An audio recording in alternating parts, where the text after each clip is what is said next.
All right, so having laid that foundation, let's move on to session 2, specifically talking about a broken system.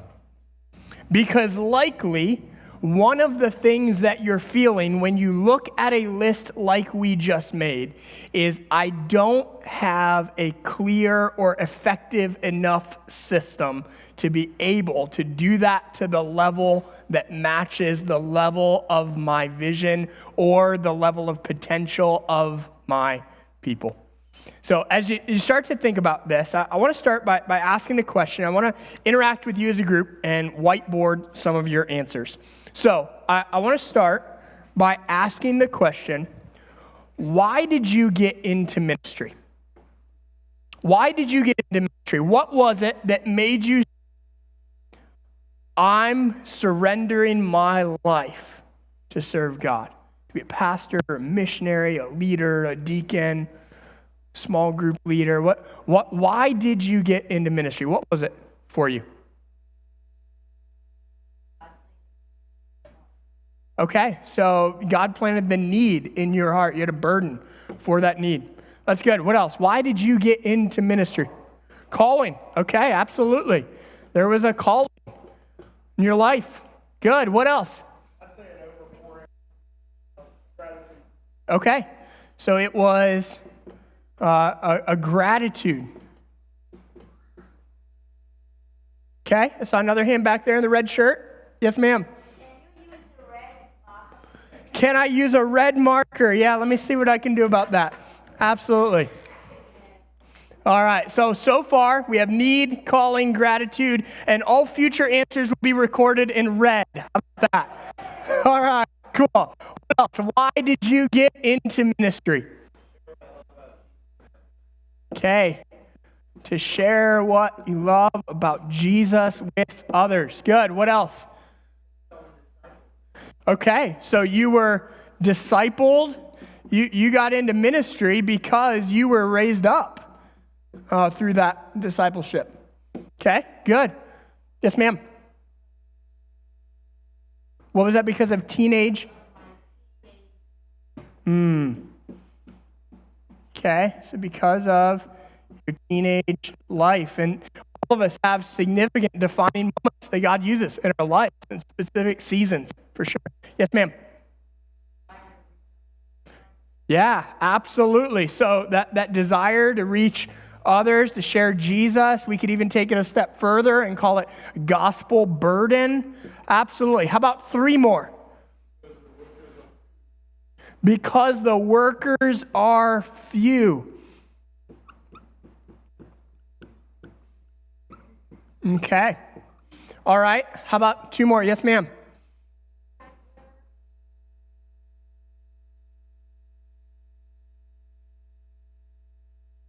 Absolutely. So there's a transforming encounter that you had with Jesus, and that made you want to go into ministry to introduce more people to that. How about 1 more? Why did you get into ministry? Because of Christ's return. Absolutely. That is motivating. That Jesus is coming back and he's given us a job to do on this side of eternity. That's good. All right. So I want you to think beyond just why you got into ministry. And I want you to think from that point until now. What have you actually experienced in ministry that differs from those things?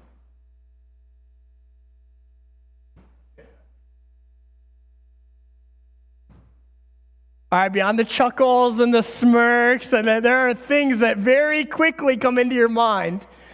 What have you actually experienced in ministry that differs from why you got into ministry? Maybe what you thought ministry would be, what you hoped it would be.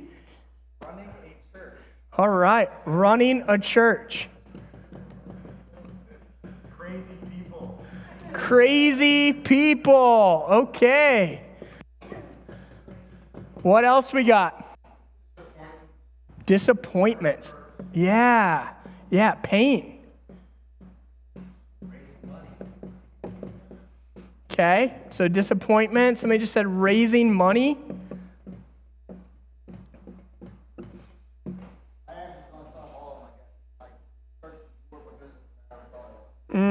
Okay, yeah. So you found that you experienced church as a business. All right, what else? What have you actually experienced in ministry that differs from these things? Okay. So church competition. Okay. I saw another hand. Michelle, did you have? Discouragement. Yeah, it goes with that disappointments, discouragement, hurt, pain. Sitting in an office. Yep. There was a time where we thought having an office was cool. And then the new car smell kind of wore off of that rhythm in our life. Yep. How about two more? Yes, sir. Okay, unpack that. The need was different. In what way?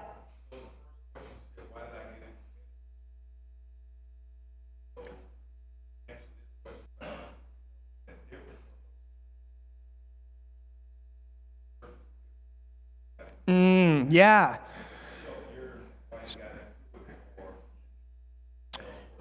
Yeah, so help us conceptualize that. What's a need that you didn't anticipate when you first got into ministry that you found, wow, here's an unexpected need that I have to address? What would be one of those for you? Okay, absolutely. Yep. How about one more?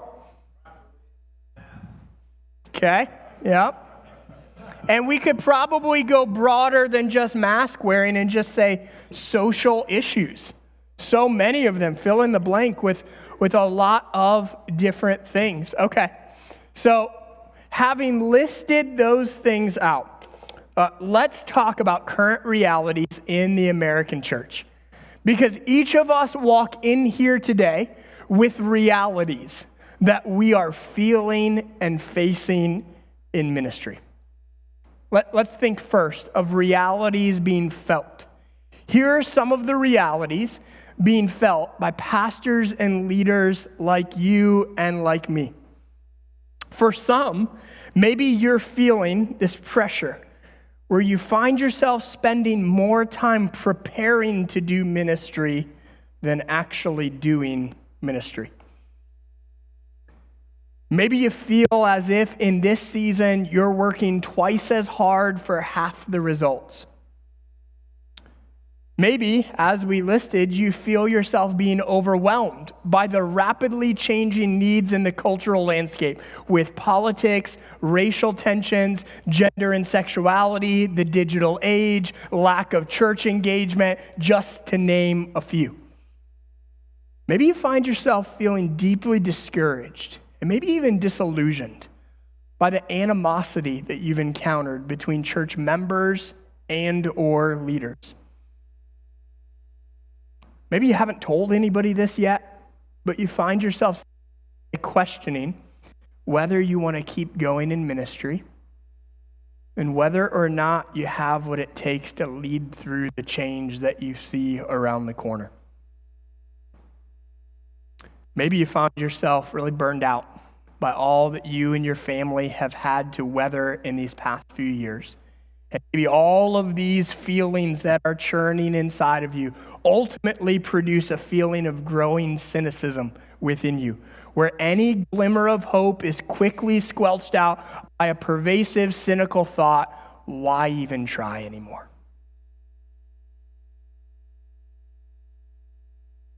See, many of the realities that we're feeling are being produced and amplified by the realities we're facing. Beyond just what we feel emotionally, let's look at what we're actually facing in reality. If we were to look at the American church at large, in the year 2000, the median church size was 137 people. And 20 years later, in 2020, the median church size had shrunk to 65 people. And that doesn't even account for the fallout since COVID. Based on extensive research through the Great Dechurching, Ryan Burge estimates that 115,000 American churches are on the brink of extinction. 1/3 of the churches across our nation might not be open 5 years from now. And before you're tempted to blame this on unreached younger generations or an absence of younger people in churches, Barna has actually found that the biggest decline in church attendance over the past 3 decades has been among adults who are 55 and older. It's not Gen X, it's not millennials, it's not Gen Z, it's not Generation Alpha. No, according to extensive research, baby boomers who were almost all raised in church are now the generation most likely to be unchurched. It's probably why we find that in 2014, there were 3,700 church closures and 4,000 churches planted. A decade ago, we were planting more churches than we were losing. In 2019, there were 4,500 church closures and only 3,000 churches planted. Yet again, that was before COVID rocked the church. The number of U.S. adults who say they have no religious affiliation has gone from under 5% in 1980 to about 10% in 1990 to over 25% by 2018 and has continued to climb to nearly 30% by 2021. In the face of that, one of the shocking things found is that 47% of millennial Christians believe it is flat out wrong to evangelize. These are pretty sobering statistics. And while you might not have known all of the specifics of that reality, you likely walked in here today carrying the weight of those realities and how much that has impacted your life, your family, your leadership, your calling, your church, and your community. So with all of those things that we're feeling and facing in view, we need to consider a very core truth. Every system is perfectly designed to get the results it gets. There's a problem with our system because we find that every system is perfectly designed to get the results it gets. See, over the past 20 years, we've planted churches assuming that disciples would be made, only to find out that we've become very good at planting exciting gatherings while remaining weak in actually making disciples. We have 2 related problems. One is that believers don't know how to effectively reach and disciple others on their own, nor are they taking ownership of that. Second, we have an increasingly shrinking church in the West, yet very few pastors and church leaders see raising up disciple-making leaders as their primary objective. Instead, we tend to measure success and health by church size. But in so doing, however, we neglect the one thing that can propel the church forward into the next generation to the ends of the earth, disciple-making multiplication. So how did we get here? Well, if you were to rewind almost 300 years, 1750 in the United States of America, from 1750 to 1850, our country grew to about 47 million people that populated it. Toward the end of that time and into the early 1900s, 16 million people came to Christ. There was almost 1/3 of the population of our country who gave their life to Christ in the early 1900s. What led to that missional explosion is that the church would regularly identify and release lay people. See, in that time, people would say, I'm moving west to this newly discovered land to find gold. And their church would say, when you get there, you should start a Bible study with people and introduce them to Jesus. They then laid hands on ordinary, everyday people, sent them out, and where those people went, the gospel spread and movements began. So at that time, we see an explosion of smaller churches collectively beginning to saturate cities and communities with the gospel. Over time, those churches were so effective for the sake of the gospel that they started to get big. right around the time that those original lay leaders died. And at that point, people decided they needed to hire a professional and educated leader for the future. So they started to look to colleges to send them educated pastors.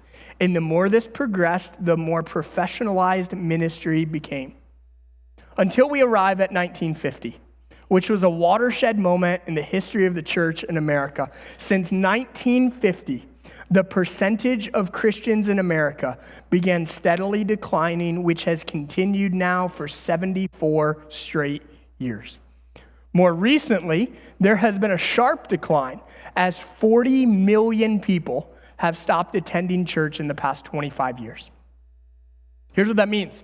More people have left the church in the last 25 years than all the new people who became Christians from the First Great Awakening, the Second Great Awakening, and the Billy Graham Crusades combined. Other countries in our world are so burdened for the gospel need in the United States that our country is now one of the largest recipients of international missionaries. So here we find ourselves in 2024, where we've amassed a group of impressive professional leaders. We have a massive decline in people being sent.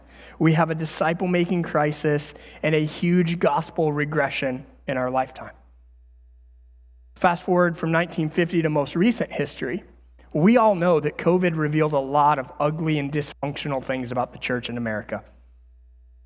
We've all seen if our models of church didn't hold up well in a pandemic, they sure won't hold up well in persecution.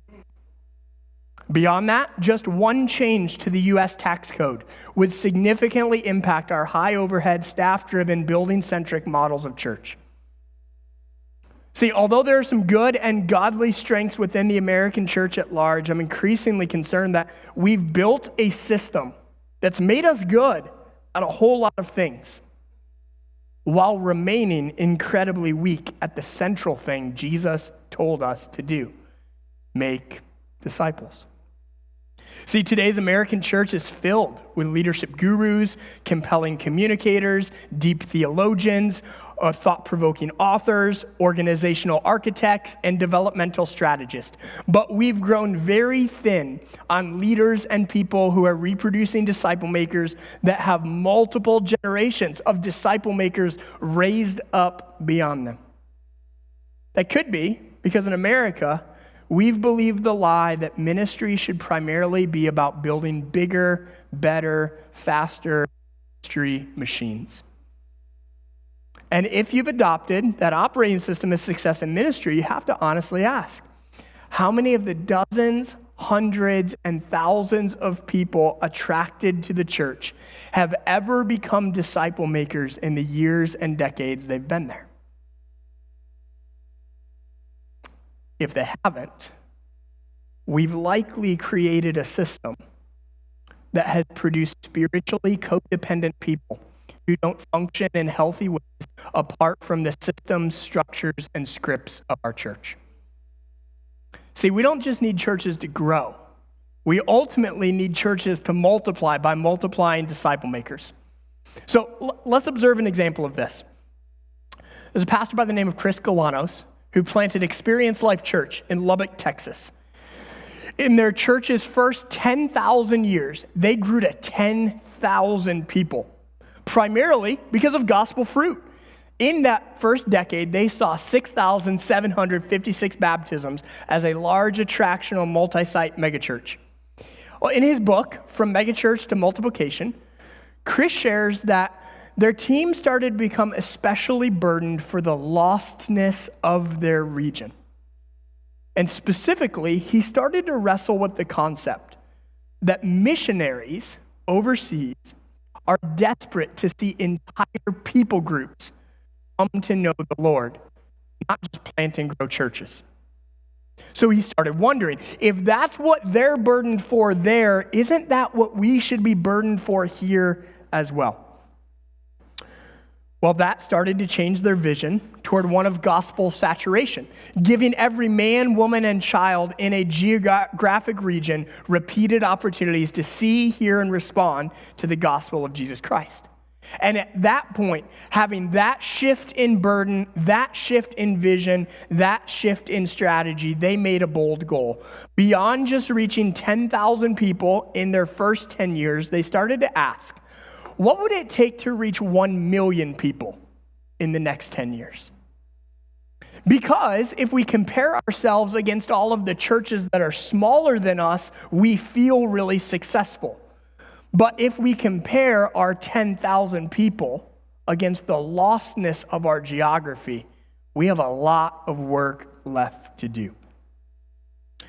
So in reviewing the strategy that had grown them to 10,000 people, he started to examine the viability of their church structure. Then he started to look more broadly at our structures in America to multiply toward movement. In his research, one of the most startling things he discovered was this: the average cost per baptism in the typical American church is $1.5 million. What that means is that if you take all of the income the American church brings in each year and divide it by the number of baptisms we celebrate, you get this number. So he then looked at what was that number for their church. They saw 6,756 baptisms in those first 10 years. And they spent $33,780,000 on all of the building, staffing, and programming that was involved in that fruit. So their average cost per baptism was only $5,000 per baptism, which seemed way better compared to the average church in America. But comparing that level of overhead against the goal of reaching 1 million people, that meant that their structure would require $5 billion to see 1 million more people reached, if everyone was as successful as eLife and only spent $5,000 per baptism in the way they structured their church. Every system is perfectly designed to get the results it gets. So in our current systems, we have to ask and answer this question: have we made disciple making the responsibility of people or programs? Ephesians 4 paints this picture of the body of Christ, and it says that spiritual leaders are given to equip the saints for the work of ministry. But if that's the model we're given in Scripture as spiritual leaders, we have to ask, how much of our time, energy, and effort is going into equipping people to be disciple makers? And how effective do we feel about our approach to that? In his excellent book, Future Church, Will Mancini comments that, Jen, if you can help me out, the slides just went way, way, way ahead. So in his excellent book, Future Church, Will Mancini writes this. He says that the functional Great Commission in North American churches has become, go into all the world and make more worship attenders, baptizing them in the name of small groups, and teaching them to volunteer a few hours a month. Now, none of us in ministry would actually say that's what we're trying to do. But when I first read that, I got really convicted that that probably described my reality pretty accurately. See, I believe that many of those things have been unintended consequences as the result of unforeseen implications of past choices informing the ministry models that have been normalized in the past 100 years in America. Think about it this way. There's likely a time in your life where you've encountered cracked sidewalks that looked something like this. See, 50, 60, 70 years ago, in cities across America, they planted millions of trees in all of these rapidly growing communities as neighborhoods were formed, businesses were built, and fresh sidewalks were laid. Well, the original goal of these trees was to beautify the city. The unintended consequence, decades later, is that those original planters later ruined thousands of miles of sidewalks because they didn't consider the implications of the roots they were laying, removed from the original planting. We feel some of those same realities in the American church today. To be clear, the original founding goal of our churches and its ministries was to make disciples. Now, we don't blame the past or those people for what we experience today. In most cases, they were doing the best they could with what they had at that particular time, with a clear desire to make disciples and fulfill the Great Commission. It just so happens that in some cases, they didn't have a clear understanding of how that would affect things in the future. So the unintended consequences of many of the ministry root systems that we operate within is that it's made our discipleship pathways really cracked sidewalks. And now we find that our discipleship pathways don't actually produce the fruit that we long for. They haven't normalized why we got into ministry. And they also haven't led to multiplication. So that's a lot of heavy stuff. But despite all of these realities that we've both felt and faced, I truly believe that the best days are ahead of us. None of this leads me to disillusionment nor despair, nor do I hope it does for you as well. I believe the best days of the church are ahead of us because where other people see obstacles, we see opportunities to be able to carry the gospel forward like never before, to see the vision for your community that you articulated earlier actually realized. We should not be driven to despair because three of the other realities that we didn't talk about earlier are this. There is a hunger for hope in our world. Researchers have called this the most spiritually open generation. Beyond that, there's a hunger for more in our people. They are not resistant to or disinterested in the Great Commission. They want more for the people that are close to them but far from God. And there's also a hunger for change within us as leaders. We've had a lot of conversations about a lot of changes over the past 4 years of ministry. Because if we were to rewind 51 months, there was a defining moment that all of us encountered in our churches where our world got turned upside down and nothing has been the same ever since. But that doesn't drive us to despair. Rather, we have a hunger for change to actually see more happen in disciple making.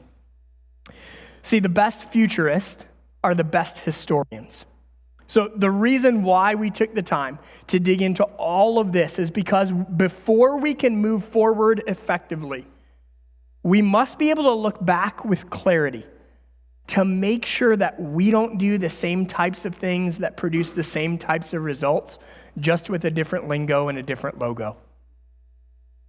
We need to get back to the core of why we got into ministry, what God's vision is for our lives and for our churches, and to see God work in incredible ways.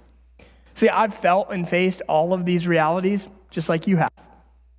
So let me share with you something that challenged and explained my reality so well. It's a parable that I encountered a few years ago. It reads like this. Now it came to pass that a group existed who called themselves fishermen. And lo, there were many fish in the waters all around. In fact, the whole area was surrounded by streams and lakes and filled with fish, and the fish were hungry. Week after week, month after month, year after year, these who called themselves fishermen met in meetings and talked about their call to fish, the abundance of fish, and how they might go about fishing.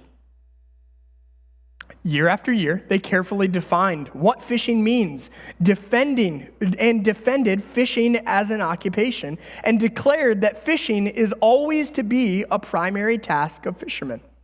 Continually, they searched for new and better methods of fishing and for new and better definitions of fishing.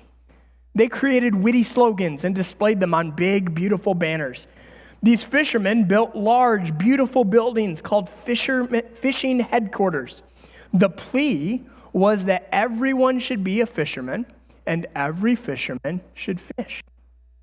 One thing they didn't do, however, they did not fish.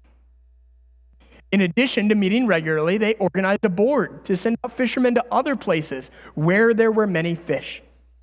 The board hired staff and appointed committees and held many meetings to define fishing, to defend fishing, and to decide what new streams should be thought about. But the staff and committee members did not fish. Large, elaborate, and expensive training centers were built, whose original and primary purpose was to teach fishermen how to fish. Over the years, courses were offered on the needs of fish, nature of fish, where the physical reactions of fish, and how to approach and feed fish. Those who taught had doctorates in fishology, but the teachers did not fish. They only taught fishing. Year after year, after tedious training, many were graduated and given fishing licenses. They were sent to do full-time fishing, some to distant waters, which were filled with many fish. Many who felt the call to be fishermen responded. They were commissioned and sent to fish, but like the fishermen back home, they never fished. They engaged in all kinds of other occupations. Some felt their job was to relate to the fish in a good way, so the fish would know the difference between good and bad fishermen. Others felt that simply letting the fish know that they were nice, land-loving neighbors and how loving and kind they were was enough. Now it's true that many of the fishermen sacrificed and put up with all kinds of difficulties. Some lived near the water and bore the smell of dead fish every day. They received the ridicule of some who made fun of their fishermen's clubs and the fact that they claimed to be fishermen yet never fished. Imagine how hurt some were when one day a person suggested that those who don't fish were not really fishermen, no matter how much they claimed to be. Yet it did sound correct. Is a person a fisherman if year after year he never fishes? Is one really following if he isn't fishing?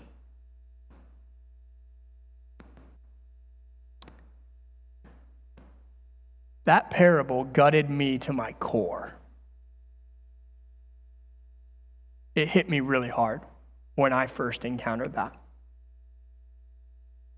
See, if you asked me in the past, Tim, do you share the gospel?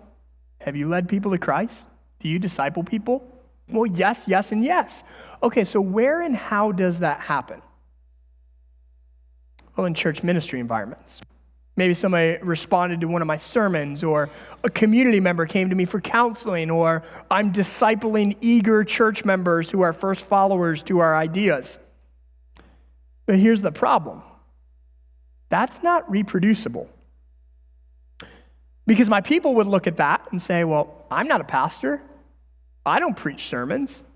No one comes to me for counseling. So, Pastor Tim, how do I reach my family, my friends, my neighbors, and my coworkers with the gospel? How have you done that? I haven't. I hadn't shared the gospel with family members. I had neighbors I was too scared to have a spiritual conversation with. I had childhood friends who I had decades of relationship with, but not a single minute devoted to a gospel conversation.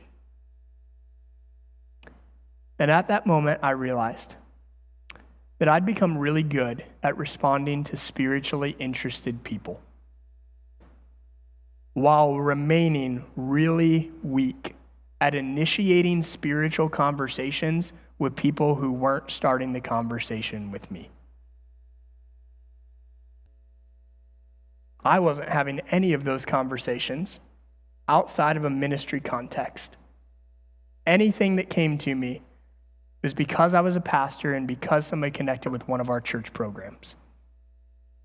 But personal stories and the everyday details of life was a complete void for me. I remember thinking, of a list like that and going, this isn't why I got into ministry. But I find myself so busy running a church that I've lost my everyday connections with lost people in everyday environments. And this is what's true for me. What's going to be true for my people? If this is how I'm living, if they follow my example, what's it going to look like in their life, in their environments? So I started to rewind to the beginning of why I got into ministry and why we planted Restored. See, my introduction to Wilkes-Barre came in 2010, working with the homeless community, people trapped in addiction, and mentoring some at-risk teenagers from the projects right down the street here. And as those people became my friends, they started saying things to me like, hey, Tim, there are some okay churches around here, but there's nowhere where we really feel like we belong. Man, I don't have nice enough clothes to go to that place. I'm not smart enough to understand those sermons. Hey, I've been over here, it's all right, but there's a clear like us versus them divide. We're their charity project, not one of them.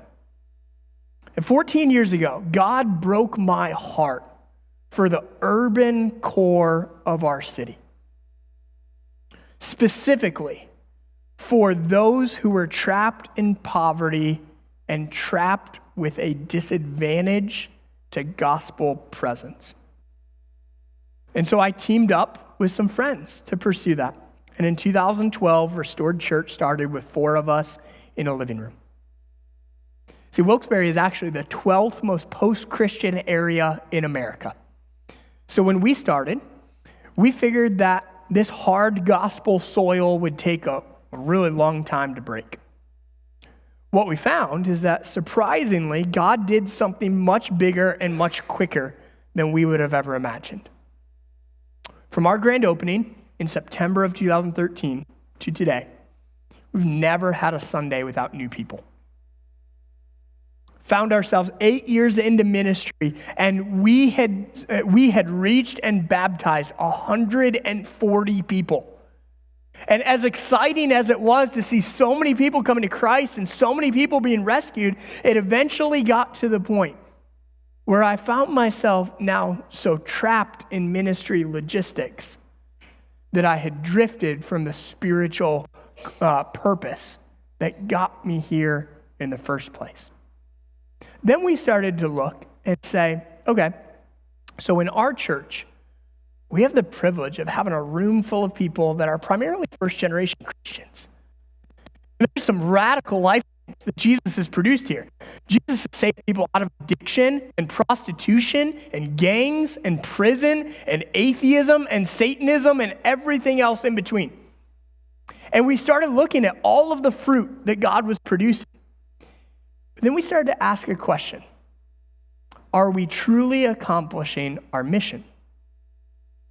Because our church's mission was multiplying followers of Jesus. So we started to look.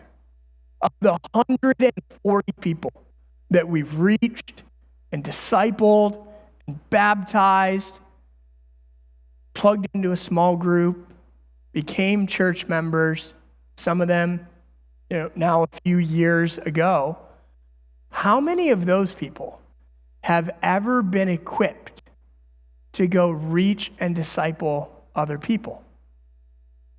Hardly any of them. So what we realized is while our church's mission was multiplying followers of Jesus, when we got brutally honest, we were simply experiencing rapid addition, not fruitful multiplication. That question I asked you earlier, if the disciple you make doesn't make a disciple, have you really made a disciple? A mentor asked me that question when I was in the midst of wrestling with all of this stuff in life and family and ministry. And I'll be honest, I lost sleep over that question. That was not a question that I could quickly answer or dismiss. Because when I started to look at the Great Commission, what I found is that I think we had actually changed the scorecard.